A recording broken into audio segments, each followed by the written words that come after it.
Many years had gone by, and God had blessed Abraham, and he'd become very wealthy.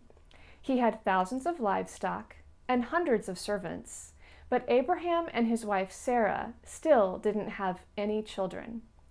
Abraham had pitched his tent near a tree, and one day God and two of his angels came to him in the form of three men. When he saw them, Abraham ran and he kneeled before them and said, "Please stay, sit under this tree. I'll give you some water so you can wash your feet. Then you can rest while I prepare a meal." And the men said, "Yes, we'll stay." So Abraham ran to the tent and he told Sarah to make some bread. And then he ran to the field and he got the best calf and told his servant to prepare the meal.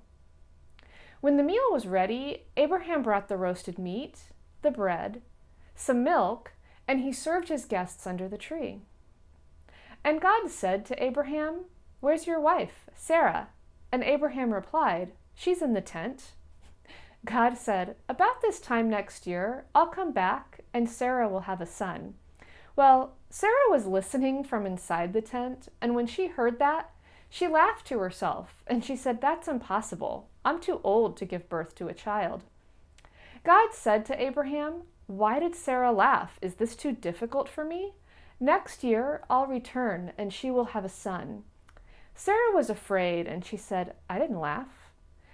But God said, "Well, you did laugh." And God kept his promise, and Sarah became pregnant and had a son named Isaac, which means laughter.